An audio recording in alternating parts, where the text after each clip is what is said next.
My mom forced my sister into an eating disorder for fame and refused to see what was wrong with it, so I made her realize in the most extreme way possible. The video that destroyed my mother's public image began playing behind her while she was accepting an award for being an inspiring parent. At first, Mom kept smiling. She assumed the huge screen was showing the polished transformation montage her team had prepared. Then, the ballroom speakers played her real voice saying, "Don't eat before tomorrow's shoot. The camera notices everything." The next clip showed my 19-year-old sister Sophie swaying on her feet while Mom complained that Sophie had fainted before anyone started recording. By the time the screen displayed Mom's messages about turning Sophie's hospitalization into a sponsored recovery series, the applause had stopped. Mom grabbed the microphone and accused me of fabricating everything because I had always been jealous of Sophie. What she didn't know was that I hadn't chosen the final clip. Sophie had. She also didn't know that 3 people in that room already had the documents proving this wasn't an overprotective mother making a few mistakes. It was a business model, and my sister's illness was the product. My name is Emma. I'm 29, and Sophie is 10 years younger than I am. We grew up outside Portland with our mother, Diane. Our father left when I was 12 and Sophie was 2. He sent birthday cards for a few years, then slowly disappeared from our lives. After that, Mom built her identity around being the woman who had survived abandonment and raised 2 daughters alone. She worked hard, cleaned offices at night, and never let the electricity get shut off. For years, I admired her more than anyone. But Mom always needed other people to recognize her sacrifices. A private thank you never satisfied her. She wanted teachers to mention her devotion at school events. She wanted relatives to tell her she was strong. If one of us accomplished something, Mom found a way to make the story about what she had overcome to make it possible. Sophie was gentle, anxious, and desperate to avoid conflict. If Mom disliked her shirt, Sophie changed it. If Mom complained that Sophie was spending too much time with friends, Sophie canceled her plans. Mom called Sophie her easy child and described me as difficult. When I was 22, I moved 40 minutes away and began working as an insurance claims adjuster. The job wasn't glamorous, but I liked having a life that didn't need to be photographed. I still visited every Sunday, partly because I loved Sophie, and partly because leaving her alone with Mom made me feel guilty. Mom's online career started during the pandemic. She posted inexpensive meal ideas, cleaning routines, and stories about being a single mother. Her early videos were harmless. She was funny on camera, and people responded to her. Within a year, she had almost 80,000 followers. Then one video changed everything.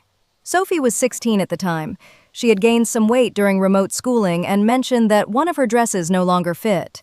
Mom filmed a video about helping her teenage daughter rebuild healthy habits with love. Sophie looked uncomfortable, but she smiled when Mom pointed the camera at her. That video received nearly 1 million views. Most of the comments praised Mom for caring about Sophie's health. A few people said it was cruel to discuss a teenager's body publicly, but Mom deleted those comments and called them haters. 2 weeks later, a meal preparation company offered her a small sponsorship. Mom told the family that this opportunity could pay for Sophie's college. Sophie agreed to appear in more videos because she believed she was helping. I didn't like it, but I accepted Sophie's explanation that she had chosen to participate. Looking back, that should have been my first warning. Sophie had technically said yes, but saying no to Mom never felt like a real option. The content became more focused on Sophie's appearance. Mom recorded shopping trips, exercise challenges, weekly progress updates, and emotional talks about confidence. She started calling them the Stronger Sophie series. At Sunday dinners, Mom rearranged Sophie's plate before taking photos. If Sophie reached for a second helping, Mom reminded her that followers expected an update in the morning. Mom said these things in a cheerful voice, as if public accountability were a gift. Once, Sophie reached for a piece of garlic bread, and Mom lightly slapped her hand away. Mom laughed and told me, "Relax, Emma." She asked me to keep her accountable. Sophie stared at her plate and said nothing. I spoke to Sophie privately that evening. I told her she didn't owe strangers access to her body. Sophie insisted that she felt better and liked earning money for college, but she wouldn't tell me how much Mom was paying her. The answer, I later discovered, was $500 a month. By the time Sophie turned 18, Mom's pages had more than 700,000 followers across several platforms. She had a manager, an editor, affiliate links, speaking invitations, and sponsorships from wellness companies. Some months, the business brought in more than $14,000. Mom controlled every account. Sophie postponed college because Mom said the brand needed consistency. Mom promised it would only be for 1 year and told everyone that Sophie was excited to work full-time as a content creator. Sophie told me a different version. She said Mom had warned her that leaving would destroy everything they had built and make 3 years of sacrifice meaningless. I told Sophie that sounded like manipulation. Sophie began crying and asked me not to confront Mom. She said she could handle 1 more year. That was the pattern for the next several months. I noticed something frightening. Sophie begged me not to interfere, and I convinced myself that respecting her wishes was the same as protecting her. Her hair began thinning. She was constantly cold, even in warm rooms. She stopped meeting friends because every meal made her anxious. If a restaurant didn't list enough nutritional information, she refused to go inside. At family gatherings, Mom praised Sophie's discipline while quietly monitoring what she ate. I asked Mom whether Sophie had seen a qualified doctor. Mom said their nutrition specialist checked the plan every week. When I asked for the specialist's name, Mom accused me of trying to undermine Sophie's progress. Mom looked me directly in the eye and said, "You only care now because she's successful. You've never been able to stand not being the important sister." That accusation worked because it contained just enough truth to hurt. When we were younger, I had resented how often Mom called Sophie sweet and called me selfish. I had sometimes pulled away from Sophie because I was angry at our mother. I spent several sleepless nights wondering whether my concern was really jealousy disguised as protection. Then Sophie fainted during a brand shoot. Mom told me it was dehydration caused by the hot lights. She posted a photo of Sophie resting on a couch and wrote that ambitious women sometimes needed reminders to slow down. The post included a link to an electrolyte powder. I drove to the house without calling first. Sophie was in bed with the curtains closed. Mom stood in the doorway and told me Sophie needed quiet, but I walked past her. Sophie looked gray. There was a bruise near her elbow where she had hit the floor. I told her I wanted to take her to urgent care. Sophie glanced at Mom before answering. Mom immediately said, "She already spoke to our specialist. She just needs fluids and rest." I asked Mom to leave the room. Mom refused until Sophie quietly said she wanted to speak to me alone. After Mom left, Sophie admitted that the specialist had never examined her. The woman provided general coaching through a company connected to one of Mom's sponsors. Sophie had not seen her regular doctor in almost a year because Mom worried the doctor would misunderstand their lifestyle. I told Sophie that I was taking her to a clinic. Sophie panicked. She said they had an important campaign filming the next morning, and Mom would lose the contract if she missed it. I wish I could say I picked her up and carried her to my car. I didn't. Sophie was an adult, terrified and still defending Mom. I stayed with her for several hours, brought her soup, and made her promise to schedule an appointment. Then I left. That decision still makes me ashamed.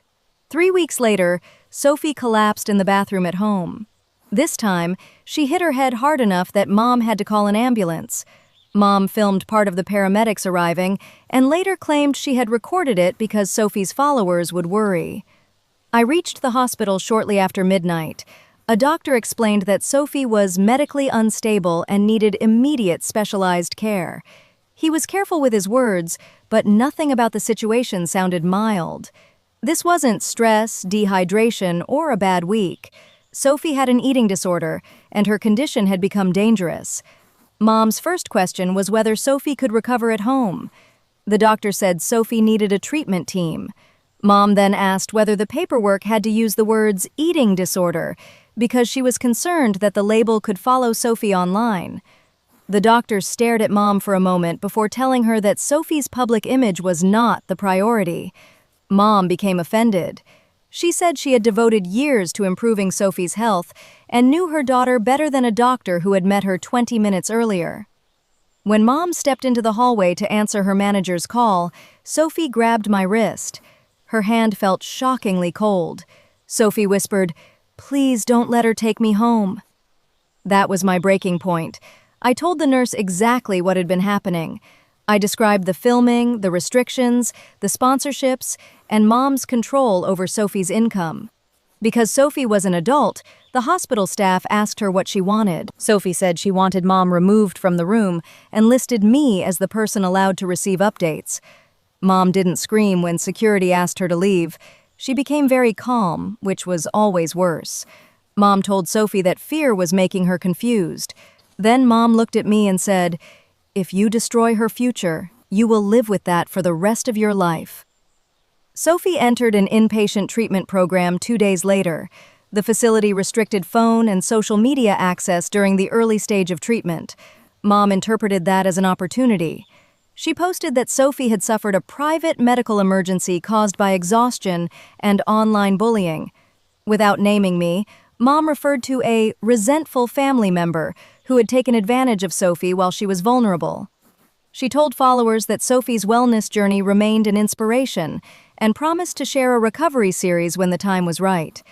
The comments were filled with prayers for Mom. I wanted to respond immediately. Sophie's therapist advised me not to create a public fight while Sophie was stabilizing. Instead, I built a timeline using posts, messages, medical dates, invoices, and screenshots. I also reviewed the shared cloud folder Sophie had given me access to years earlier. It contained family photos, but it also held raw videos from the Stronger Sophie series. Mom assumed only her editor used the folder and never removed Sophie's access. The polished videos looked encouraging. The unedited footage did not. In one clip, Sophie said she felt dizzy and needed to sit down. Mom's voice from behind the camera told her to finish the sequence first.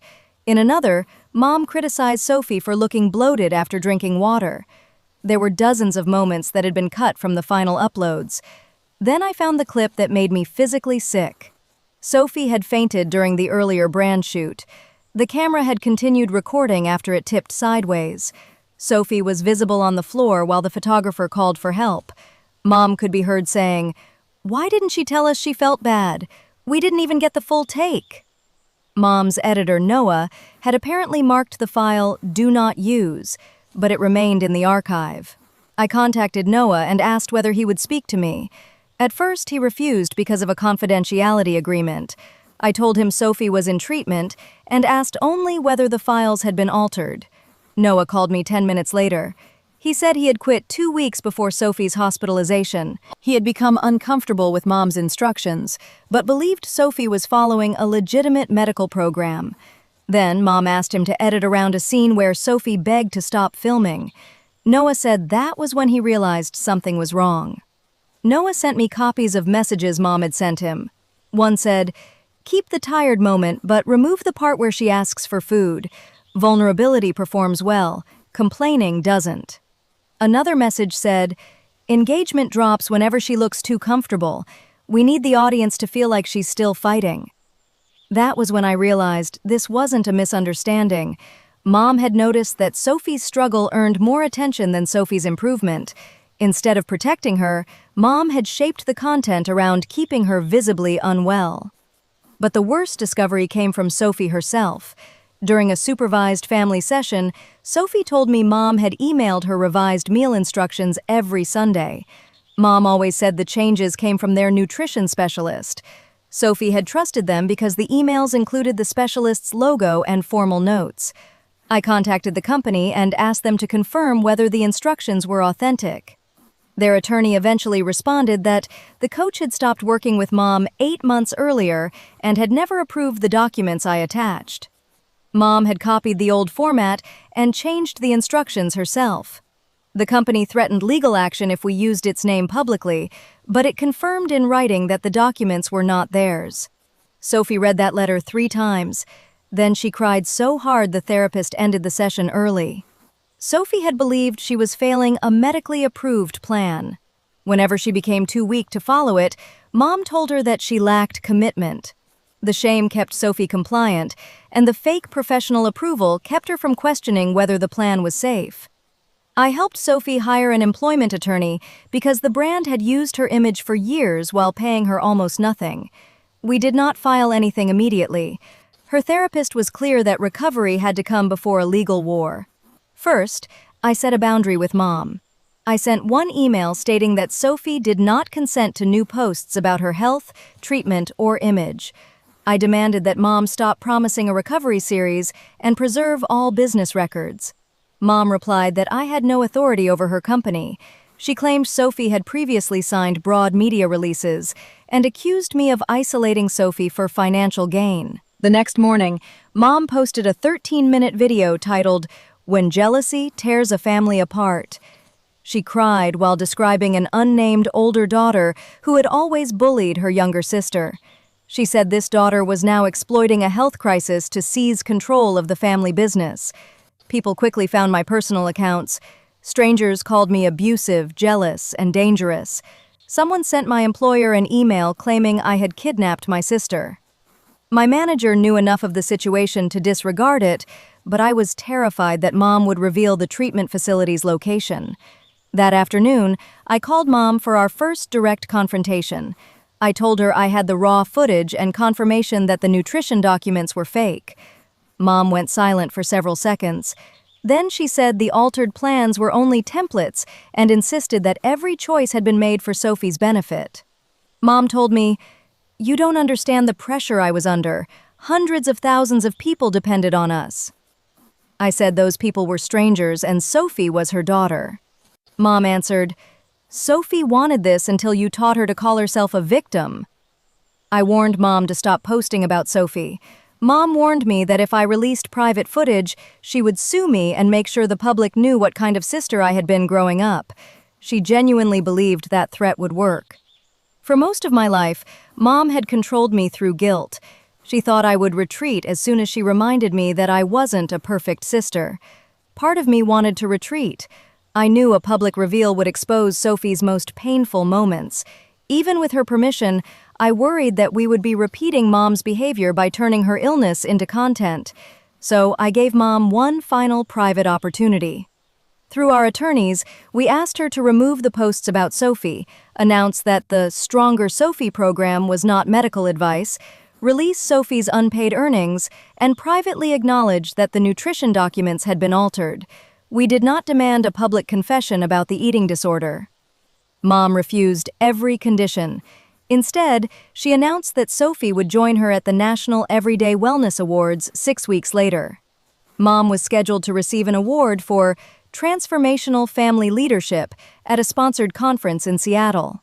She claimed Sophie would appear live to tell the truth about her recovery and expose the relative who had manipulated her. Sophie had never agreed to attend.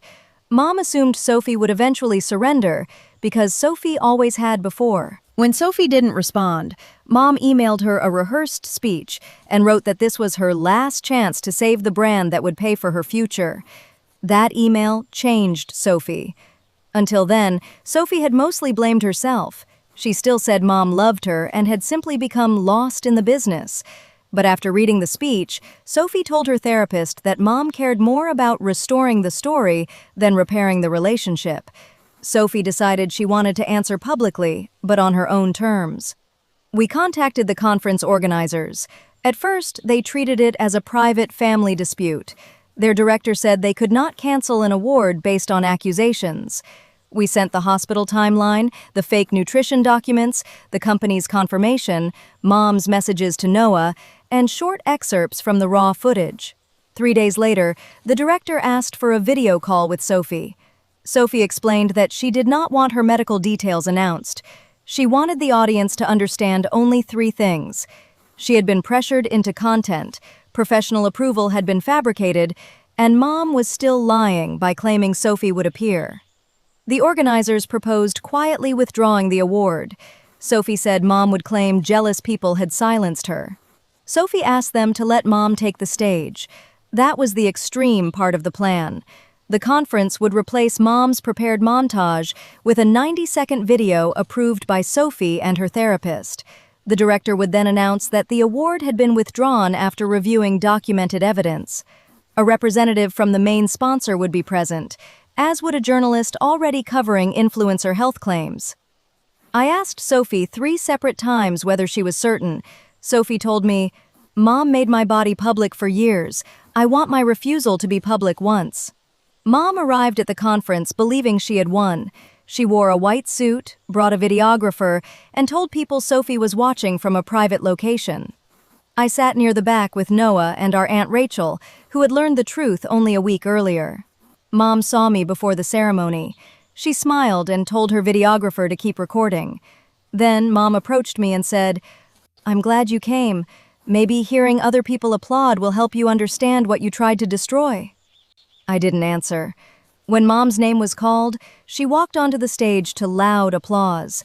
She thanked the organization for recognizing mothers who refused to give up on their children. She said Sophie's transformation proved that love sometimes required making difficult choices. Then the screen turned on. The first clip showed Mom instructing Sophie not to eat before a shoot. The second showed the aftermath of the fainting incident. The third displayed the company's statement confirming that the revised nutrition instructions had not come from its employee. Mom stopped smiling and demanded that the technician turn off the screen.